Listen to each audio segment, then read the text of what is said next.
ሳይታወቀን ሰላማችንን እያጠፋን ያለው ጸጥ ብሎን እያጠፋን። ለምን እንደምታስቡ ሳይታወቃችሁ ለረጅም ሰዓት ሀሳብ ውስጥ ገብታችሁ አታውቁም? በተለይ ማታ ማታ ልተኙ ስትሉ እንቅልፍ ለመተኛት ካሰባችሁበት ሰዓት በጣም ለረጅም ሰዓት ነው የምታሳልፉት የማይታወቁ ሀሳቦችን በማሰብ ነው። እንደዛ ገጥሟችሁ ያውቃል? ሰላም እንዴት ናችሁ? እንኳን ወደ ቻናላችን በደህና መጣችሁ። የሱቱዌል ቲዩብ ነው። እኔ ደግሞ ቅድስት ነኝ።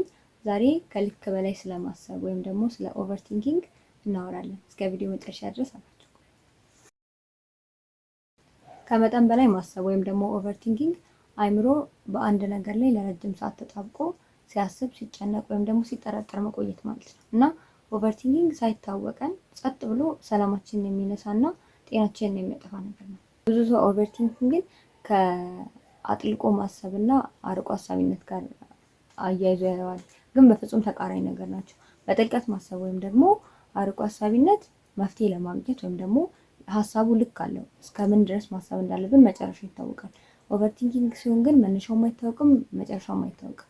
ብዙ ጊዜ ወይ ስለ ወደፊት ነው የምናስበው ወይ ደግሞ ስላለፈው ነገር ነው የሚጸጽተና አይምሯችንን በጣም ቢዚ አድርጎ ለረጅም ሰዓት የሚቆይ ምንም አይነት ተግባር እንዳናከናውን የሚያግደን ነገር ነው። ከጥልቀት ማሰብና ወይም ደግሞ ከአርቆ ሀሳቢነት ጋር በፍጹም የሚገናኝ ነገር አይደለም። ችግር ከመፍታት ይልቅ በውስጣችን ፍርሃት፣ ጭንቀትና የተለያዩ የአይምሮ ውስጥ መተራመስ፣ መጨናነቆችን እንዲፈጠር የሚያደርግብን ነገር ነው። ተደጋጋሚ ሀሳቦችን ወደ አይምሯችን ስለሚያመጣ ማለት ነው። ኦቨርቲንኪንግ ሁለት ወይ ያለው ማለት በሁለት መንገድ ሊሆን ይችላል። የመጀመሪያው ያለፈን ነገር ማሰብ ነው። ሩሚኔሽን ተብሎ የሚጠራ አለ። በቃ ያሳለፍናቸውን ነገሮች እንጸጸትባቸዋለን። እንደዚህ ባረክ እንደዚህ ባስተካክል እያልን ደጋግመን ወደኋላ ማሰብ ነው። እሱኛው አንደኛ ነው። ሁለተኛው ደግሞ ገና ወደፊት ለሚመጣው መጨነቅ ነው። ቦሪንግ ይባላል። አብዛኛው ጊዜ በቃ ፊት ለፊታችን ሁሌም ፍርሃት ነው። አብዛኞቻችን ስለ ወደፊት ሲታሰብ ፍርሃት ስለሆነ ውስጣችን የሚያድረው ጊዜ ሰተን ሳይታወቀን የምናስበው ሀሳብ ነው። ይሄ ሁለተኛው የኦቨርቲንኪንግ መንገድ ማለት ነው። ሰዎች ለምን ከልክ በላይ የሚያስቡ ይመስላችኋል? እንዲህ እስኪጎዳቸው ድረስ ወደ ተግባር እንዳይገቡ እስኪያደርጋቸው ድረስ ለምን ከልክ በላይ የሚያስቡ ይመስላችኋል? ያው ሰው የሚያስብበት የተለያየ ምክንያት አለው። ሳይታስብም ደግሞ አይኖርም። ግን ይሄ ጤነኛውን ያለ ሆኖ ጤነኛ ያልሆነውን የምናስብበት ምክንያት የመጀመሪያው ሁሉን ነገር ኮንትሮል ማድረግ ስለምንፈልግ ነው። በቃ ያለፈ ነገራችንን ማስተካከል እንፈልጋለን። ገና ወደፊት የሚመጣውንም ደግሞ እኛ እንደፈለግነው አድርገን ለማስተካከል እንሞክራለን። ስለዚህ አብዛኛው ጊዜያችንን ስለ ወደፊት ቁጭ ብለን ካሰብን በቃ እንዲህ ቢሆን እንዲህ ቢያደርግልኝ እንደዚህ ብናደርግ እያልን ረጅም ሰዓት በማሰብ ጊዜያችንን እንድንፈጀው እናደርጋለን። ነገሮችን የመቆጣጠር ፍላጎት ማለት ነው። ያለፈውንም እንደዛው እንዲህ ቢሆን እንዲህ ባደርግ እንደዚህ ሄጄ ተናግሬ ቢሆን ምናምን ብቻ የማይጠቅመን ሀሳብ ለረጅም ሰዓት እናስባለን። አንደኛው ሰዎች ከልክ በላይ የሚያስቡበት ምክንያት ይሄ ነው። ሁለተኛው ምክንያት ደግሞ እርግጠኛ መሆን ስለምንፈልግ ነው። በተለይ ነገ ለሚመጣው ነገር እርግጠኛ ለመሆን ነው። በቃ ይሄን ነገር አገኘዋለሁ፣ እዚህ ቦታ ላይ እሆናለሁ፣ በቃ ማንኛውን ነገር ላይ እናደርጋለን ብለን ያሰብናቸው ነገሮች ላይ እርግጠኛ መሆን ስለምንፈልግ ነው ከልክ በላይ የምናስበው። ሶስተኛው ምክንያት ደግሞ ስህተትንና ህመምን መሸሽ ነው። ነገ ላይ የሆነ አንድ ነገር ሰርተን ከዛ ብንሳሳት ወይ ደግሞ ያለፈ ታሪካችን ላይ ደግሞ የሆኑ የጎዱን ነገሮች ሊኖሩ ይችላሉ እና እነዛን ህመሞች የምንፈራቸው ከሆነ ነገ ላይ ስህተትን የምንፈራ ከሆነ ማሰባችን አይቀርም። በቃ ይሄን ወደ አንድ ተግባር ከመግባታችን በፊት ለረጅም ሰዓት ይሄን ባረግ ይጸጽተኝ ይሁን እንዲሆን ይሁን እያሉ ለረጅም ሰዓት ማሰብ እና ደግሞ ያለፈን ህመም ቁጭ ብሎ ማሰብ፣ እነዚህ ነገሮች ከልክ በላይ እንድናስብ ያደርጉናል።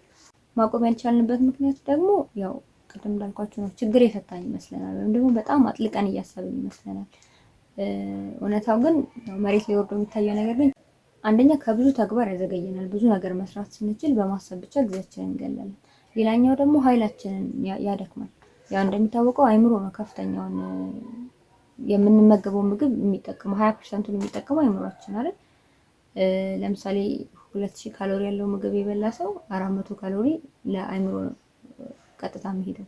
አይምሮ የሚጠቀምበት ሌላውን ነው ሰውነት ሁሉ ተከፋፍሎ የሚጠቀመው እና 20% ሙሉ አይምሮ የሚጠቀም ከሆነ በየቀኑ ለረጅም ሰዓታት እንደዚህ አብዝተን ጥቅም የሌለው ነገር የምናስብ ከሆነ በጣም ሰውነታችን ላይ ኃይላችንን እያደከምነው እንሄዳለን።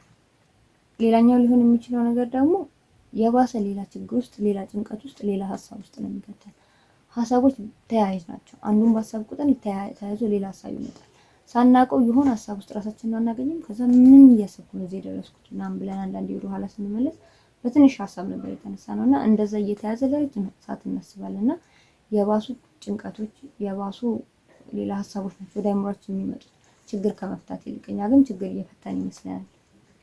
ኦቨርቲንኪንግ ትልቁ ጉዳቱ ስራ የምንሰራበትን ሰዓት ይፈጃል።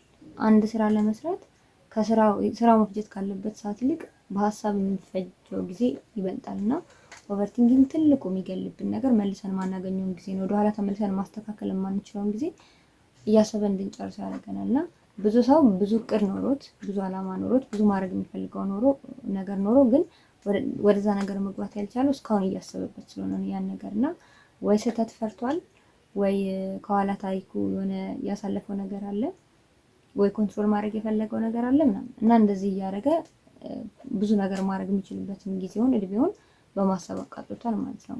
በማሰብ የምናሳልፈው ሰዓት በነገራችን ላይ ወደ እድሜ ቢቀየር ከፍተኛውን ጊዜውን የሚወስደው ትክክለኛውን ሀሳብ ሳይሆን እንደዚህ ከልክ ያለፉ ጥቅም የሌላቸውን ሀሳቦች እያሰብን የምናሳልፈው ጊዜ ማለት ነው። ኦቨርቲንኪንግ የሚመጣበት ትልቁ ምክንያት የሰው ልጅ ፍጡር መሆኑን መርሳቱ ነው። ፈጣሪ ከሆንን ፈጣሪ ነገን ያውቃል። ትላንት የሆኑ ነገሮችን የሆነበትን ምክንያት ያውቃል። ጸጸት የለበትም። አስቦ አውቆ አልሞ የሚሰራ አምላክ ነው። ነገሮችን ሁሉ ኮንትሮል ያደርግ አምላክ ነው። ሰው ስንሆን ግን እነዛ ነገሮች የሉም። ነገሮችን ኮንትሮል ማድረግ አንችልም። ነገን አናውቅም። ስህተት ሰርተን ከስህተታችን የምንማር ፍጥሮች ነን። ስለዚህ ሰው መሆናችንን ስለረሳን ነው ከልክ በላይ የምናስበው እና ለነገ ከልክ ያለፈ ጭንቀት የሚያስጨንቀን ያለፈ ነገራችንንም ደግሞ ወደኋላ ተመልሰን ቦታ ብናስይዘው እንዲህ ባረገው ምናምን ብለን ማስተካከል የምንፈልገው የምንመኘው ፍጡር መሆናችንን ስለረሳን ነው እና እንደ ፍጡር እንኑር፣ እንደ ፍጡር እናስብ። ከዛ ሀሳባችንም ልክ ይኖረዋል ማለት ነው። በተጨማሪ ግን ኦቨርቲንኪንግ ከልክ በላይ ማሰብ ይዞ የሚመጣ በጣም ብዙ ጣጣዎች አሉ። ህይወትን እስከማጣት ድረስ የሚያደርሱ ችግሮችን ይዞብን ይመጣል። ከነዛ መካከል የተወሰናሉ። ለምሳሌ የመጀመሪያው ነገር ከኦቨርቲንኪንግ ትንሹ የመጀመሪያው የሚባለው ነገር ጭንቀት። በጣም አይምሯችን መጨነቅ ይጀምራል። ለሁሉ ነገር ጭንቀታሞች እንሆናለን። በጣም አብዝተን የምናስብ ከሆነ አብዛኛው ሀሳባችን ጭንቀት ነው የሚሆነው። ያው ፍርሃትን ያዘለ ሀሳብ ስለሆነ ማለት ነው፣ ወይ ጸጸትን ያዘለ ሀሳብ ስለሆነ ጭንቀት ነው የሚሆንብን። የመጀመሪያው ነገር ጭንቀት ነው። እነዚህ በቀጥታ ከጤና ጋር የሚያያዙ ችግሮች ናቸው። ሌላኛው ደግሞ ለማተኮር መሞከር ነው። ይሄ በቃ ልክ ልናተኩር ስንሞክር ትኩረታችን ይበተናል። ነገሮች ላይ አተኩረን መቆየት አንችልም እና በጣም እንረሳለን። ምክንያቱም ሀሳባችን አንድ ቦታ አይደለም፣ በጣም ብዙ ነገሮችን እያሰበን ነው። ብዙ ሀሳቦች በተበታተኑ ቁጥር አንድ ነገር ላይ አተኩሮ የማየት አቅማችን ዝቅተኛ ነው የሚሆነው። ትምህርታችን ላይ፣ ስራችን ላይ ምን ሆነሻል ምን ሆነካል የምንባል አይነት ሰዎች የምንሆነው እንደዚህ ከልክ በላይ ስናስብ ነው። ሌላኛው አይምሯችንን ሁሌ ተቃራኒ ሀሳብ ያደርገዋል። ማለት ኔጌቲቭ ቲንከር የሚባሉ ሰዎች አሉ አይደለ? ሁሌ የሆነ ነገር ስትነግሯቸው ከጥሩ ይልቅ መጥፎ ነው፣ እንዲህ ቢሆንስ እንዲህ ቢመጣስ ምናምን የሚሉ ኔጌቲቭ ሀሳቦች ናቸው ጭንቅላታቸው ላይ የሚመጡት። ምክንያቱም እነሱ በጣም ሩቅ ሄደዋል። በቃ በዛ ሀሳብ ማለት ነገሩ ከመፈጸሙ በፊት እነሱ በጣም ብዙ ርቀት ስለሄዱ አይምሯቸው ላይ የሚመጣ ሁሌም ኔጌቲቭ ነገር ነው። እንደዚህ አይነት አስተሳሰቦችን አይምሯችን ላይ ፈጥሮ ለነገሮች ሁሉ እይታችን ኔጌቲቭ እንዲሆን ያደርገናል። እና የእንቅልፍ ማጣት ችግር ሁላችሁም ይገጥማችኋል እርግጠኛ ነኝ። 3 ሰዓት እንቅልፍ የተኛ የገባ ሰው 5 ሰዓት 6 ሰዓት እንቅልፍ የሚወስደው ሰው አለ። በጣም እያሰበ ማለት ምንም እያደረጋለን እያሰበ በቃ የእንቅልፍ እንትናችንን በጣም ነው እያወረደው የሚሄደው። አብዛኛው ሰዓታችን እንቅልፍ ላይ ማለፍ ሲኖርበት እያሰብን ነው የምናሳልፈው እና የእንቅልፍ መዛባትን በጣም ይፈጥራል። ከዛ ጠዋት ስንነሳ ሰውነታችን ደክማል። ምክንያቱም አንደኛ አይምሯችን ስራ እየሰራ ነው፣ እያሰበ ነበር፣ ጸጥ አላለም። ሁለተኛ ነገር ደግሞ እንቅልፍ አልተኛንም በስነ ስርዓት እና እነዚህ ሁለት ነገሮች ጠዋት ስንነሳ ወደ ስራችን ወደ ትምህርታችን በንቃት ከመሄድ ይልቅ ድካም ይዘን እንድንቀሳቀስ ያደርጉናል። ሌላኛው ድካም ነው። በቃ ሰውነታችን በጣም ይደክማል። እንዳልኳችሁ ነው ከፍተኛው ምግባችንን የሚጠቀመው ጭንቅላታችን ነው። አንድ ቢሮ የሚውል ሰው ቢሮ ከወረቀትና ከኮምፒውተር ጋር ስራ ሲሰራ ውሎ ድንጋይ ሲፈልጥ ከዋለ ሰው እኩል ደክሞት ነው የሚገባው። ምክንያቱም አይምሮ በጣም ነው ሰውነትን የማድከም አቅም ያለው እና በቃ ለረጅም ሰዓት ፈተና ላይ ቆይታችሁ ስትወጡ እንዴት ነው ቀጥታ መተኛት ነው የሚታያችሁ። ምክንያቱም ፈተናው ላይ ለ2 ወይ ለ3 ሰዓት ረጅም ሰዓት ጭንቅላታችሁ እያሰበ ስለቆየ ነው እና በጭንቅላት ስራ ጫና ምክንያት የሚመጣው የሰውነት ድካም በጣም ከፍተኛ ነው እና እንደዚህ አይነት ነገሮች ሰውነታችን እንዲደክም ያደርገዋል ከልክ በላይ ማሰብ። ሌላ ያው ራስ ምታት መጀመሪያ ጭንቅላት ጫና ሲኖርበት ቶሎ ሪያክት የሚያደርገው ራስ ምታት በማምጣት እና ራሳችንን ያመናል፣ ያተኩሰናል ምናምን እና እነዚህ ግፊት ምናምን የተባሉ ደግሞ በጣም ከባድ የሰው ልጅ ድንገት ህይወቱን እስከ መውሰድ ድረስ አቅም ያላቸው በሽታዎች የሚመጡት በምንም አይደለም ከልክ በላይ በማሰብ ነው። እና በተቻለን አቅም አስተሳሰባችንን ልክ ይኖረው።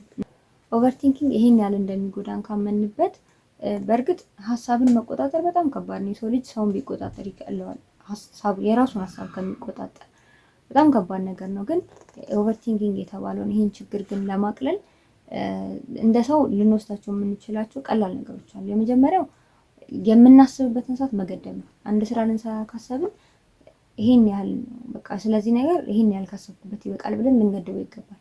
በጣም ብዙ ሀሳብ ሊመጣ ይችላል፣ ግን እስከዚህ ብለን እኛ ማቆም መቻል አለብን። ሌላኛው ነገር ደግሞ ምንን ኮንትሮል ማድረግ እንደምንችል ማወቅ አለብን። እኛ እስከየት ነው ኮንትሮል የማድረግ አቅም ያለን? ነገ ለምንሰራው ስራ እስከምን ድረስ ነው መስራት የምንችለው? ምድር ላይ እኔ ኮንትሮል ማድረግ የምችለው ነገር አለ፣ እማልችለው አለ። ሰዎች ሊያግዙኝ የሚችሉ ነገሮች አሉ፣ እኔ ብቻዬን ልሰራው የምችለው ነገር አለ ብለን እንደዚህ ነገሮችን አስበን ቅድመ ሁኔታ ማስቀመጥ አለብን። ምክንያቱም ሁሉም ነገር እኔ እሰራዋለሁ፣ ሁሉም ነገር እኔ ያደርጋለሁ ከሚል ሀሳብ ለአእምሯችን ጫና፣ ለሰውነታችን ደግሞ ጤና ማጣትን ከማትረፍ በስተቀር ምንም አናገኝም። ሶስተኛ ደግሞ የተግባር ሰው መሆን ነው። በቃ አሰብን ከዛ ቶሎ ወደ ተግባሩ ለመሄድ መሞከር ነው።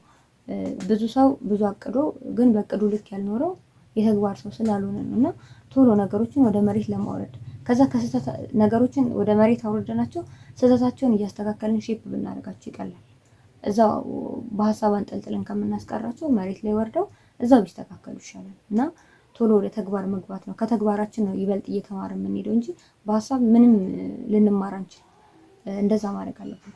ሌላኛው ነገር ካለፈ ታሪካችን ለመላቀቅ መሞከር ነው። ያለፈ ታሪካችን ላይ ብዙ ነገር ተፈጥሯል። እንደ ሰው ያጋጠሙን ችግሮች አሉ።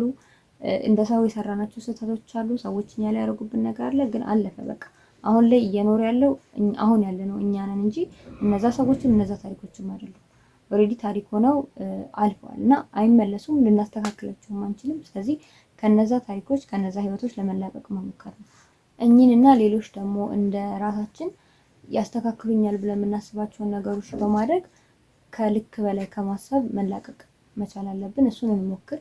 የተረጋጋ ህይወት እንድንኖር ሳይታወቀን ሰላማችንን እያጠፋን ያለው ጸጥ ብሎን እያጠፋን ማለት እንደሌላው ነገር ረብሾ ምናምን አይደለም። አይምሯችን ውስጥ ቁጭ ብሎ ሰላማችንን እያጠፋ ያለ ነገር ስለሆነ ነው። እና እንደ መጨረሻ ላችሁ የምፈልገው ነገር ከመጠን በላይ ማሰብ አርቆ ሀሳቢነት አይደለም። ይልቅም ከማሰብ ይልቅ ነገሮችን ወደ ተግባር እንዳናወርደው ስታክ አድርገን እንድናውቀው የሚያደርገን ነገር ነው። እና ከመጠን በላይ ማሰብ የለብንም። ሁላችንም ሃይማኖት አለን። ስለዚህ ሁላችንም በየሃይማኖታችን ፈጣሪ አለን እና ፈጣሪ እንዳለው አምላክ እንዳለው የሚያምን ሰው ደግሞ ላለፈው አይጨነቅም። በተለይ ደግሞ ለሚመጣው በፍጹም አይጨነቅም። ምክንያቱም በቃ እንዲኖር የተፈቀደለት ዛሬ ነው። ይሄ ሰው ዛሬ ሊሞት ይችላል እና አምላክ አለን ሁላችንም። አምላካችን ነገ ለሚያደርገን ነገር፣ እሱ ለሚያመጣልን ነገር ዝግጁ ነው መጠበቅ እና የፈለግነውን ነገር እሱ እንዲሰጠን መጠየቅ ነው እንጂ እንደ ሰው ከልክ በላይ ማድረግ እስከምንችለው ድረስ አድርገን ግን በማሰብ ምንም ተግባር ልንጨምር ምንም ህይወታችን ላይ ልናስተካክል የምንችለው ነገር የለም። ከመጠን በላይ ባለማሰብ አይምሯችንን ሰላም እንስጠው። ቪዲዮ ከተመቻችሁ ላይክ፣ ሼር፣ እንዲስተካከል የምትፈልጉ ነገር ካለ ደግሞ ኮመንት ማድረግ አትርሱ። ቻናላችንን ሰብስክራይብ አድርጉልን። ትንሽ እናስብ፣ ብዙ እንኑር። ሰላም ቆይ